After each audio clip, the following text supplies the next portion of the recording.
Fala pessoal, tudo bom?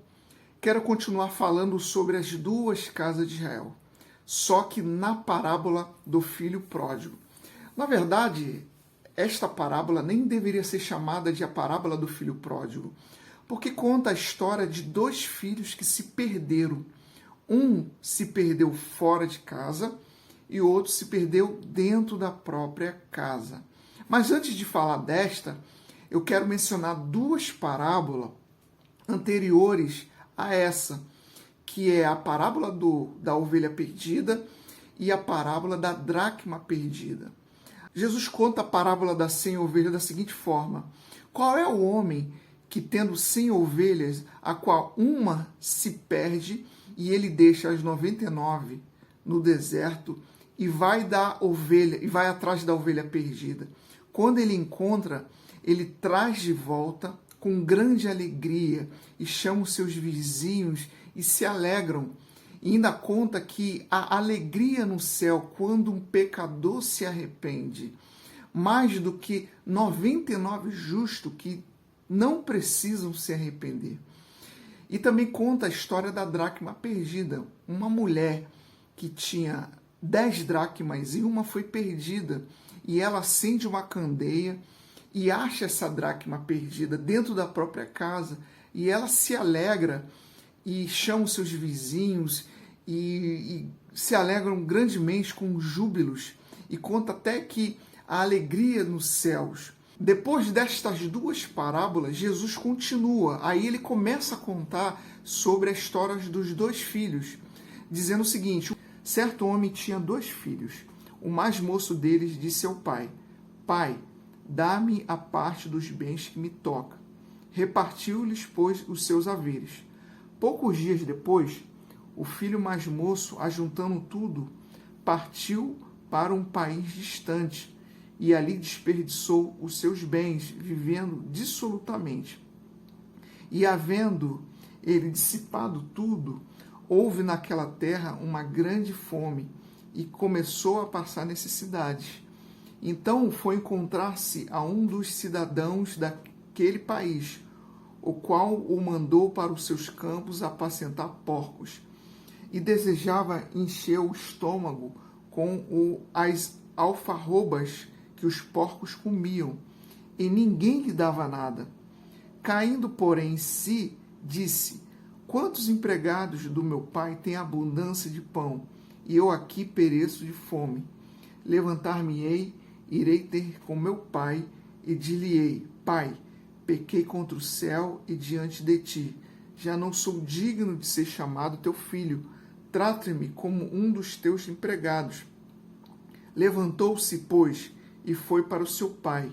Estando ele ainda longe, seu pai ouviu e encheu-se de compaixão, e, correndo, lançou-lhe ao pescoço e o beijou, e disse-lhe: Pai, pequei contra o céu diante de ti, já não sou digno de ser chamado teu filho.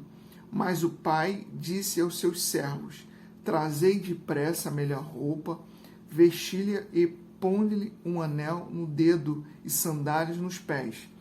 Trazei-lhe também o bezerro cevado e matai-o, comamos, regozijemo-nos, porque este meu filho estava morto e reviveu, tinha se perdido e foi achado, e começaram a regozijar-se. Ora, o seu filho mais velho estava no campo, e quando voltava, ao aproximar-se da casa, ouviu a música e as danças. E chegando um dos seus servos, perguntou-lhe o que era aquilo. Perguntou-lhe este: Chegou teu irmão, e teu pai matou o bezerro cevado, porque recebeu são e salvo. Mas ele se indignou e não queria entrar. Saiu então o pai e instava com ele. Ele, porém, respondeu ao pai: Eis que há tantos anos te sirvo e jamais transgredi um mandamento teu. Contudo, nunca me deste um cabrito para eu me regozijar com os meus amigos. Vindo, porém, este teu filho, que desperdiçou os teus bens com prostitutas, matastes para ele o bezerro cevado. Replicou-lhe o pai: Filho, tu sempre estás comigo, e tudo que é meu é teu. Era justo, porém, regozijarmos-nos e alegrarmos-nos, porque este teu irmão estava morto e reviveu, tinha se perdido e foi achado. Então, estas parábolas tipificam as duas casas de Israel.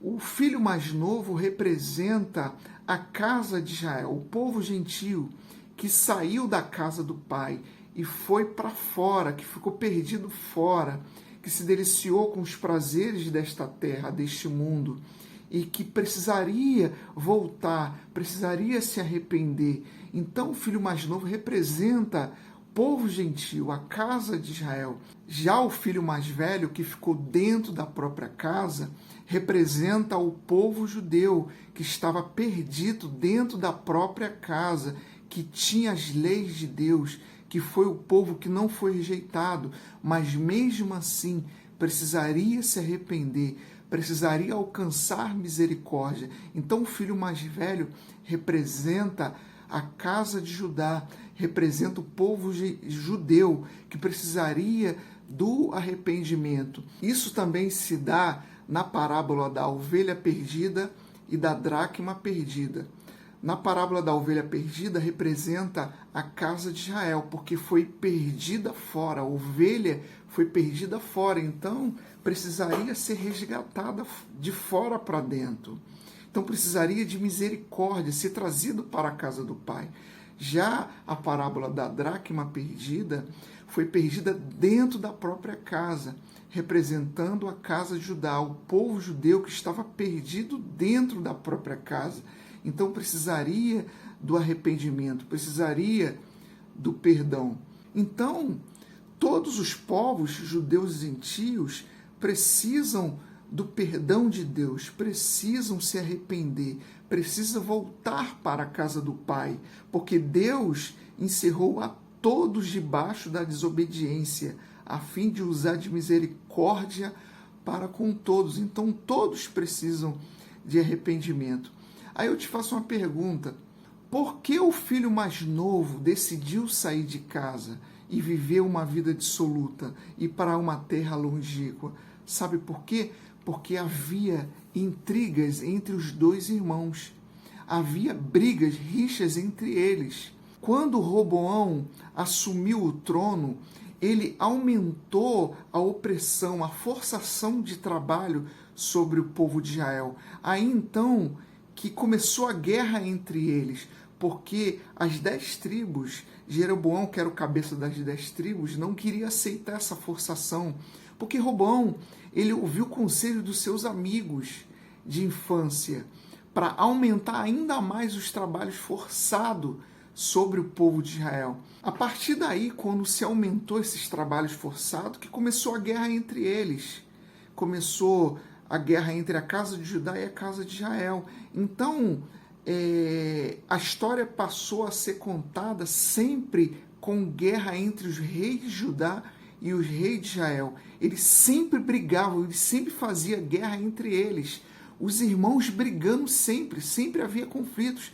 A partir de 1 Reis, capítulo 12 ou 13, você vai perceber, sempre quando um rei assumia a casa de Judá, ele sempre guerreava contra a casa de Israel. Ele sempre tinha contrito entre eles. E essas guerras entre esses dois irmãos sempre era por inveja, sempre era por opressão de Judá em cima da casa de Israel. Então havia ciúmes da casa de Israel em cima da casa de Judá. E a casa de Judá sempre oprimia a casa de Israel, a casa de Efraim.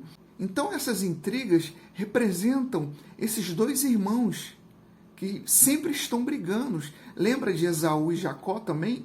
Sempre brigando, os dois irmãos sempre brigando. Jeremias capítulo 31 fala justamente da parábola dos dois filhos que se perderam. Se você lê Jeremias 31 a partir do versículo 3, você vai exatamente perceber a parábola dos dois filhos perdidos. Eu vou ler aqui para vocês. De longe o Senhor me apareceu.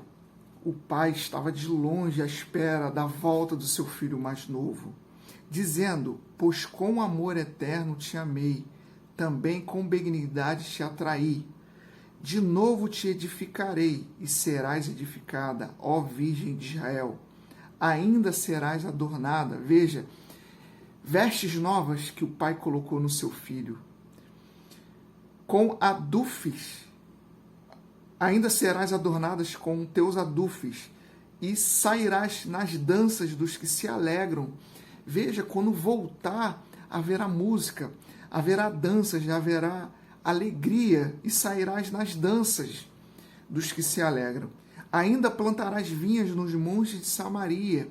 Samaria, capital de Efraim, capital da casa de Israel, povo gentios. Em Lucas 17, fala que Jesus curou 10 leprosos, só que só um voltou para agradecer, e justamente era um samaritano.